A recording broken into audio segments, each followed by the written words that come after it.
Now I feel like I have to ask myself that question. If I chose to now invest somewhere in far north Queensland or Victoria, whatever it is, it means that I have to live at the place I'm living at longer. Yeah. Yeah. I don't know if I want to keep staying there for that long. I want to upgrade where I'm staying. But what does upgrade mean to you? Something bigger, something newer.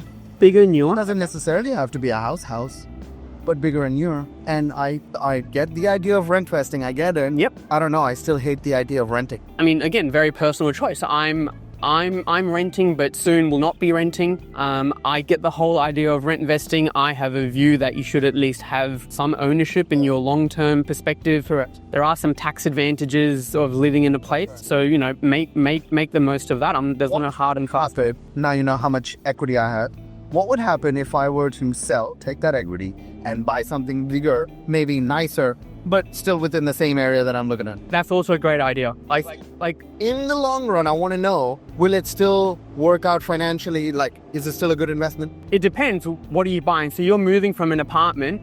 Are you going to be moving apartment or maybe a townhouse? Yeah. So if you're going to a townhouse, it's probably a better investment. But if you're moving to a prettier and nicer apartment, I'd be like, why don't you just rent that prettier and nicer apartment? Yeah. Like if you're going to get a block of land, or you've even said that you want to get a warehouse and, reconvert it later, something like that is probably a more beneficial thing to consider. But if you're just swapping for like a better kitchen and bathroom and it's still an apartment, I'd be like, go rent in a pretty place. So rent a good place.